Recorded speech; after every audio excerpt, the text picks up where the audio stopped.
माझं काही चुकलंय का ग? तुला काय वाटतं? तेच कळत नाहीये ना मला. आता हसायला काय झालं? माझंच बरोबर आहे पासून माझं काही चुकलंय का ते कळत नाहीये. खूप मोठा प्रवास केलास तू. बरं वाटलं. आई, माझा तो स्वभाव आहे. आत एक बाहेर एक असं माझं नसतं. राग आला की मी बोलून मोकळी होते बस. त्याचे परिणाम भोगायची तयारी ठेवायची मग. कारण राग नात्यापेक्षा मोठा झाला की नातं तुटतं हे समजायला हवं तुला. आई, राग सगळ्यांनाच येतो. तुला येत नाही का? येतो ना. राग येणं हे काही चुकीचं नाहीये, तो सगळ्यांनाच येतो. तुमचा इमोशनल मेकअपच तसा असतो. पण कुठल्या गोष्टीचा किती राग यावा याचा ताळमेळ असावा लागतो. एवढं चिडावं इतकी ती गोष्ट मोठी आहे का त्याचं तारतम्य बाळगायला हवं. अगं पण तू पण चिडतेसच ना? चिडते ना. मी माझं समर्थन करतच नाहीये. माझ्या मुलांवरही मी चिडले. रमाकांत नर्मदानं अबॉर्शन करून घ्यायला हवं म्हणून हटून बसला होता, त्याच्यावरही चिडले. नर्मदाच्या बाजूने उभी राहिले. रागानं तो इथून निघून गेला. कांतावर सुद्धा चिडले, कारण दारू आणि मारहाण. घरातल्या स्त्रीचा सन्मान आणि संरक्षण हे माझ्यासाठी महत्वाचं होतं त्यावेळी. मलाही तेच वाटत होतं. श्रीचा सन्मान आणि पण त्याला तसं वाटत होतं का हा मुद्दा आहे. पण मला येतो राग. मग त्याचे सगळे दुष्परिणामही येणार त्याला चिकटून. म्हणजे तू जान्हवीवर चिडली होतीस. आता ते चिडणं रास्त होतं का हा मुद्दा वेगळा. पण त्याचा राग तू कांतावर काढलास. त्यानं सोडून दिलेला पास पुन्हा पुन्हा त्याच्या तोंडावर फेकलास. कारण तुला राग आला होता. तुझा भाऊ आहे तो. चांगलं आयुष्य जगण्याची धडपड करतोय तो आणि त्याला ते जमायला पण लागलंय. पण फक्त त्याला हिणवण्यासाठी तू ताळतंत्र सोडून बोललास. पण मग तो नाही का चिडला? मी त्याचं समर्थन करत नाहीये. तो चुकलाच. त्यानंही रागावर नियंत्रण ठेवायला हवं होतं. पण श्रीचं काय? तो विनाकारण कुणावरही चिडत नाही. उलट तुम्हाला जास्तीत जास्त समजून घेण्याकडेच त्याचा कल असतो. त्याच्यावरही रागवलीस तू. त्यालाही बोललीस. जान्हवीवरचा राग होता तो. त्याच्याच तोंडाला काळं फासलं होतं ना. सोड बेबी, ते आता जुनं झालं. ते जुनं कसं झालं? ती जबाबदार आहे. त्याला आधी कळलं नाही? लग्न करताना, डिवोर्स देताना. आधी कळत नव्हतं का याला काहीही अर्थ नाहीये बेबी. लग्नानंतर 1-1.5 वर्षानं नवरा बायकोच्या आयुष्यात काय होणार आहे हे कुणाला तरी सांगता येतं का? देवशी लग्न करताना तुला तरी कळलं होतं का देव नंतर कसा वागणार आहे ते? तुला त्रास होणार याची मला कल्पना आहे बेबी. पण ही वस्तुस्थिती आहे. आज आपण सांगू शकत नाही आणखीन काही वर्षांनी काय होणार आहे. हे असं असेल ना तर कशालाच काहीच अर्थ नाही. विश्वास असतो, प्रेम असतं. प्रेम आणि विश्वास कुठल्याही नात्याची 2 चाकं आहेत. एक डळमळीत झालं तर दुसरं गाडी पेलतं. विश्वास कमी झाला तरी प्रेम टिकतं आणि प्रेम अटलं तरी विश्वास नातं टिकवून ठेवतो. यालाच तर आपण लग्न म्हणतो. हीच तर कमिटमेंट असते जी माझ्या आणि तुझ्या बाबांच्या नात्यात होती. आणि तीच श्री आणि जान्हवीच्या नात्यात आहे. पण मग श्रीने आम्हाला का सांगितलं? की श्रीनं काय सांगितलं त्यापेक्षा श्रीला काय हवंय हे जास्त महत्वाचं नाहीये का बेबी? त्याने 4 गोष्टी चुकीच्या सांगितल्या, पण आता त्याला काय हवंय ते लाऊडली आणि क्लिअरली सांगितल्यानंतरही तुम्ही त्याला दोष का देताय? पण मी पॉझिटिव्हनेसचं काय करू? नात्यात माणूस पॉझिटिव्ह असतोच, नॅचरल आहे ते. पण प्रेमापेक्षा जेव्हा पॉझिटिव्हनेस मोठा व्हायला लागतो तेव्हा समोरच्याला त्याचा त्रास व्हायला लागतो बेबी. पण श्रीला माहिती आहे ना मी पॉझिटिव्ह आहे ते. माझं प्रेम आहे त्याच्यावर. श्रीवर तुझं प्रेम आहे तर त्याचा फायदा श्रीला झाला पाहिजे ना. तुझा पॉझिटिव्हनेस हा श्रीचा प्रॉब्लेम नाही, तुझा आहे. आणि त्याचा त्रास श्रीला किंवा इतर कुणालाही होऊ नये याची जबाबदारी तुझी आहे. कारण पॉझिटिव्ह असणं हे नेहमी त्रासदायकच असतं. एका लिमिट नंतर ते समोरच्याला असह्य होतं. त्यातला आनंद संपतो आणि उरतो फक्त त्रास. मग कोणी श्रीसारखं कोशात जातं, कोणी भांडणं उकरून काढतं, पण या दोन्हीतलं काहीही घडलं तरी नातं हे तुटतच. माझा असा त्रास होतोय का ग? म्हणजे माझ्या पॉझिटिव्हनेसचा, म्हणजे तू म्हणतेस तेवढं त्रासदायक नाही ना माझं वागणं? वागतेस बेबी. आई खरं सांग ना. खरंच सांगते मी. आई म्हणजे श्री म्हणतो तसं आमचं नातं मी डॅमेज केलंय का ग? म्हणजे आता मला श्रीपर्यंत कधीच पोचता येणार नाही, मला कितीही गिल्टी वाटलं तरी.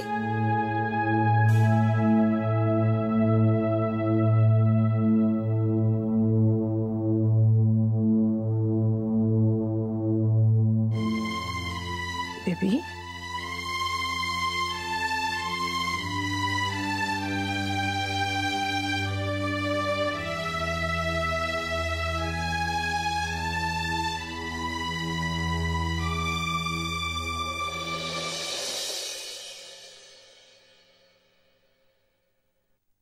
अरे आलीस का? हो. तुम्ही आज लवकर आलात? अगं मी लवकर नाही आले, तुला उशीर झालाय. अय्या हो खरंच की. आमच्या हा आणते. हा नाही नकोय मला. नक्की? काम होतं का ग खूप? हो ना, आणि संपूर्णच निघावं लागणार होतं. झालं ना सगळं? झालं. तुम्ही काय लिहिताय? Wish list. म्हणजे? अगं मरणाच्या दारात जाऊन आल्यानंतर मी मरणावर चिंतन केलं. म्हणजे मरणापूर्वी आवर्जून केल्याच पाहिजेत अशा ज्या काही गोष्टी आहेत ना, त्याची एक लिस्ट केलीये मी. Wish list. त्या सगळ्या गोष्टी ना सकाळ संध्याकाळ अगदी मनापासून विश्वास ठेवून वाचायच्या, म्हणजे सगळ्या इच्छा पूर्ण होतात म्हणे. मी वाचून दाखवू तुला माझी विश लिस्ट? प्रायव्हेट असेल तर? अगं प्रायव्हेट वगैरे काही नाहीये ग. दाखवू? नंबर 1, माझं लग्न. लग्न करायचंय मला. नंबर 2, श्रीची मुलं बाळा अंगा खांद्यावर खेळवायचे. नाही म्हणजे आता लगेच नाही ग, रागवू नकोस तू, पण कधीतरी होतीलच ना तुम्हाला मुलं. तुमच्या विचाराने जेव्हा मुलांचा विचार कराल ना तुम्ही तेव्हा. नंबर 3, 4 धाम यात्रा करायची. नंबर 4, जगप्रवास. नंबर 5, अत्यानंद वधूवर सूचक मंडळाच्या खूप ब्रांचेस काढायचे. मुंबईभर माझ्या वधूवर सूचक मंडळाचं जाळं पसरवायचंय मला. ह्या सगळ्या गोष्टी झाल्या ना की मग मला मरणाची भीती नाही वाटणार. पण मरणाचा विचार करायचाच कशासाठी? तुम्ही ना आता या विश लिस्टचा विचार करा. हो बरोबर आहे तुझं. आणि आता ती पूर्ण करायच्या दृष्टीने आपल्याला काय पावलं उचलावी लागतील ह्याचा विचार करा. हो ते करणारच आहे मी. आणि तुला सांगू, मला ना याच क्रमाने सगळ्या गोष्टी व्हायला हव्या. आधी सगळं पर्सनल, कारण ते महत्वाचं असतं. आई ग, मी बघ तू इतकी दमून आलीयस आणि मी आपलंच सांगत बसले. जा जा तू फ्रेश हो जा. श्री सुद्धा वाट बघतोय जेवायला, म्हणजे आम्ही सगळ्याच वाट बघत होतो. आता सगळ्या एकत्र जेवू. जा फ्रेश हो.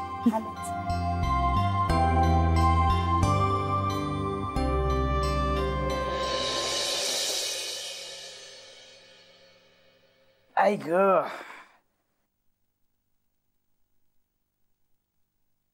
किती उशीर करून येतोस रे? अगदी रात्रच होते तुला यायला. आई काम वाढलंय. फक्त कामच वाढले? काही पगार बिगार वाढलाय की नाही? हा का आपल्या गाढवासारखी नुसती ओझीच व्हायची? ही भाजी कसली आहे? कांद्याची केलीये, पीठ घालून केलीये.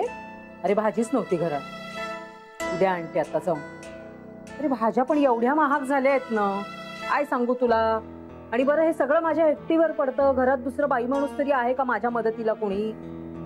बाबा तुम्ही जेवलात?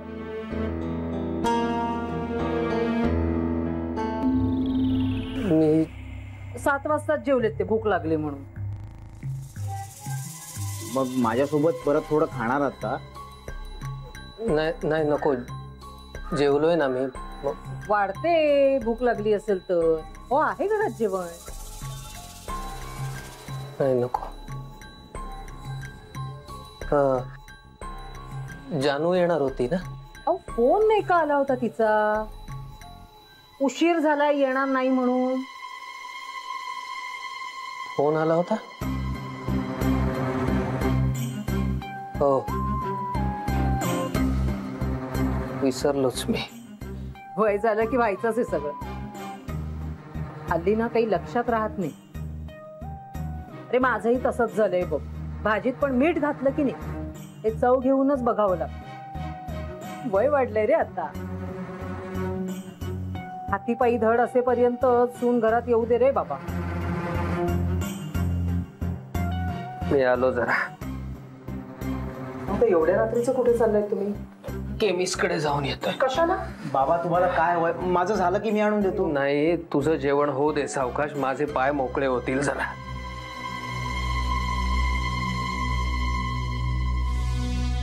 मला ना यांचं कळतच नाहीये हल्ली. वय वाढत चाललंय तसा तरेवाईपणा पण वाढतच चाललंय. अरे आज सकाळी देवासमोर उभे राहून रडत होते. का? मरण मागत होते देवाकडे. त्यांचं पायाचं दुखणं वाढत नाही. वय वाढलं तसं सहन करण्याची शक्ती पण कमीच होते ना रे. आपण त्यांना इथे थांबवतोय याचा त्रास होतोय का त्यांना? मग काय पाठवायचं त्यांना वृद्धाश्रमात? अरे अवस्था बघ ना त्यांची काय ती. एक तर लक्षात राहत नाहीये, धड चालता येत नाहीये. उगाच काय तिकडे कोण बघणार आहे त्यांचं? कोण करणार त्यांचं सगळं? तिकडे मी खड्या खुंटा आहे म्हणून निघतंय तरी सगळं. घरात आहेत तर तुझं लग्न, तुझी मुलं बाळ असं पाहतील तरी. वृद्धाश्रमात गेलं तर सगळं अवघडच होऊन जाईल.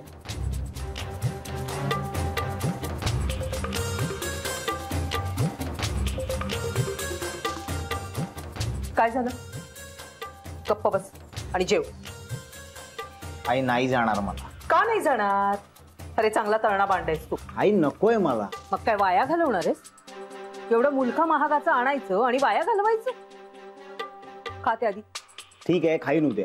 टिकायला तर पाहिजे. फ्रीज मध्ये ठेव. चालतोय कुठे तो फ्रीज? फ्रीज नाही, कपाट झालंय त्याचं, कपाट. कुठलीही गोष्ट थंड राहत नाही ते. बस मुकाट्याने आणि खाऊन घे. टाकून माजू नये, कळलं ना? खाऊन माजावं. गरीबाला अन्न मिळत नाही आणि आपल्याला मिळतंय तर आपण माज करायचं? ते काही नाही. तेवढं पानात वाढलंय ना तेवढं खाऊन घे. आणि हे बघ, बाबांचा फार विचार करू नकोस, कळलं ना? तुझं लग्न जमलं ना की सगळं काही ठीक होईल. बरं, ताईशी बोललास का रे?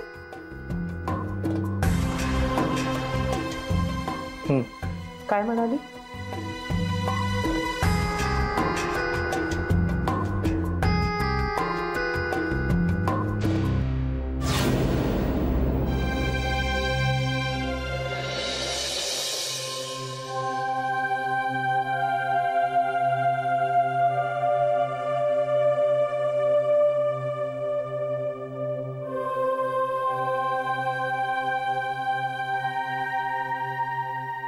ए नको मला.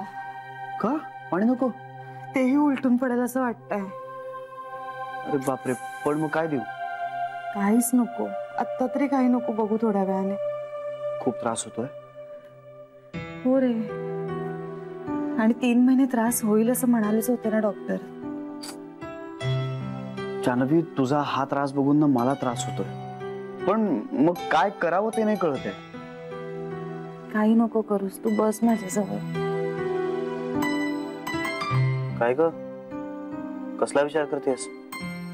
आज 2 माणसांनी माझ्याकडे आपणहून लग्नाचा विषय काढला. कुणी? एक तर सरू मावशी. तिचं काही फार सिरियसली घेऊ नकोस. नेहमीच बोलते ती. अरे नेहमीच बोलतात म्हणून सिरियस नाही असं नाहीये. अगं जानवी, तिची फक्त ती एक फॅन्टसी आहे. रिअल वर्ल्ड मध्ये ना तिनं कायम रिजेक्ट केलंय लोकांना. तू तो काय काय काय काय करून एक कांड लावतास. कोणतो? पप्पू. पप्पू. त्या पप्पूचं काय झालं? रिजेक्टच केलं ना त्याला. पहिल्यांदा पसंती कळवली पण नंतर रिजेक्टच केलं. हे असंच करते अगं सरू मावशी. बरं, आई आणि आईजीने काही तिच्या लग्नासाठी कमी प्रयत्न नाही केले. खूप स्थळं आणली पण काय झालं? रिजेक्ट केलं. मग शेवटी ना त्या दोघींनीच नाच सोडला. हा म्हणा तोवर मावशीचंही वय उलटून गेलं होतं. अरे पण श्री, त्याने त्यांच्या विश लिस्ट मध्ये सगळ्यात पहिल्या नंबरवर त्यांचं लग्न असं लिहिलं होतं. कदाचित ही आपण तिची सिरियस फॅन्टसी असं म्हणूया. मला नाही वाटत असं. जान्हवी, तुझ्यापेक्षा जास्त ओळखतो मी मावशीला. हो पण अरे तिची दुसरी विश काय होती? श्रीच्या मुलाबाळांना अंग खांद्यावर खेळवायचंय अशी. श्रीच्या मुलाबाळांना अंग खांद्यावर खेळवायचंय अशी. मग हे बरोबर आहे की तिची ही इच्छा तर आपण पूर्ण करतोय. त्यांना कुठे माहितीये काय? पण कळेल ना. कधी?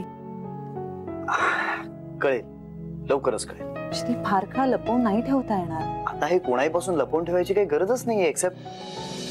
एक्सेप्ट कोण? कोण नाही. दुसरं कोण होतं? एक्सेप्ट कोण श्री? जान्हवी सोड ना, दुसरं कोण होतं? मला ह्या अनप्लेझंट विषयांवरती नाही बोलायचं.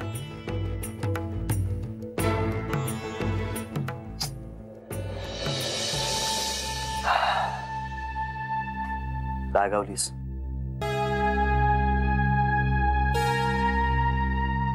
सांग, दुसरं कोण? कुणी विषय काढला? ऑफिसमध्ये कुणी? घरातलं होतं. घरातलं? पण आता घरात लग्नाचं वय कोणाचंच नाहीये. पिंट्या.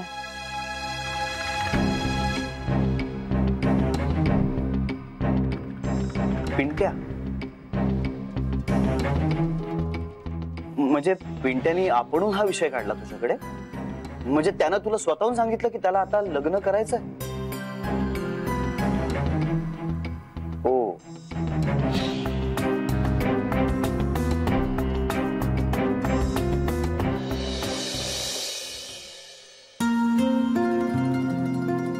अजून कसे आले नाहीत ग बाबा? अरे डुगू डुगू चालत येणार, ते वेळ लागणारच ना. अगं पण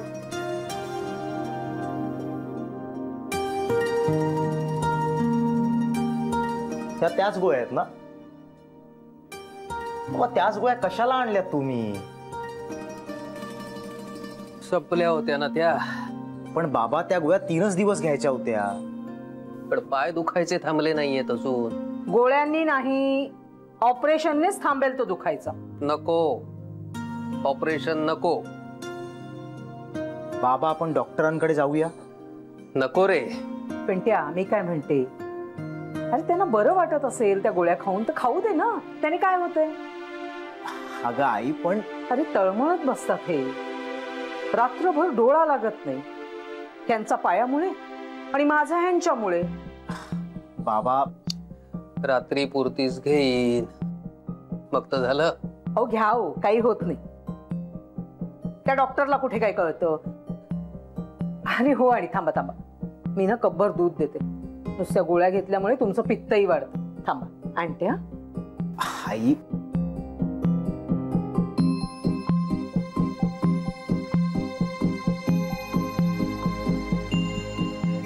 तू बोलणार होतास माझ्याशी लग्नाचं ना?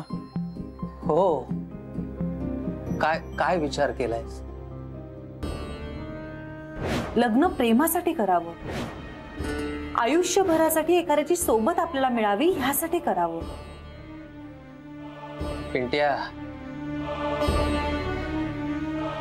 मला लग्न करायचंय बाबा. हे झालंय आपलं बोलून. का करायचंय हे सांगणार होतास तू. बाबा मला पण वाटतं की कुणाची तरी आयुष्यभराची सोबत असावी, म्हणजे सुखदुःख शेअर करायला कुणीतरी आपलं सोबत असावं.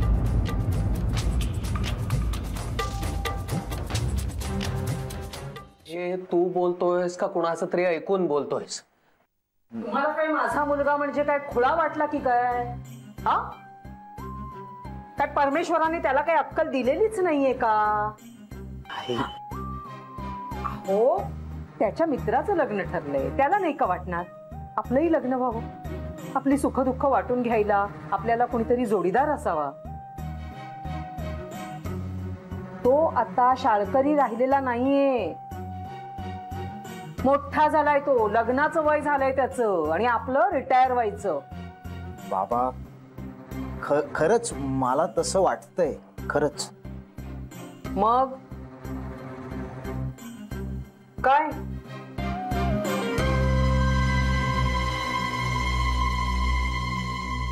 सांगू ना पंतांना स्थळ बघायला? सांगा मग काय आता. एवढ्यात काही माझ्या इथून सुटका होईलच वाटत नाही.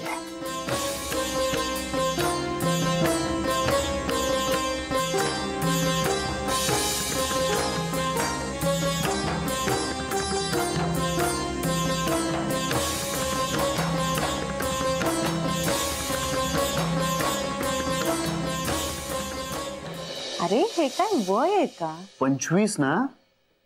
म्हणजे अजून लहानच आहे तो. तू फक्त ताईच्या नजरेतनं बघतेस. हो मग ते मी आता बदलू शकत नाही. पण 25 म्हणजे काय लहान नाही आता. अरे हे काय वय आहे का श्री? हे बघ, एखाद्यासाठी लग्नाचं वय असू शकतं, पिंट्यासाठी नाही. अरे तो बच्चा आहे रे अजून. जान्हवी अगं, तो कितीही मोठा झाला ना तरी तुझ्यासाठी तो बच्चाच राहणार आहे.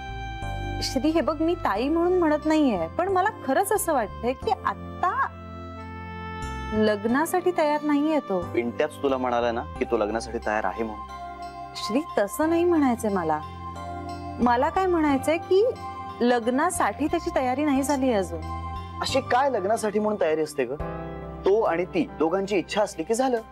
बाकी सगळ्या फक्त फॉर्मॅलिटीज असतात, रिच्युअल्स असतात. पण बाबांनी थांबावं म्हणून तू लग्न करतोय.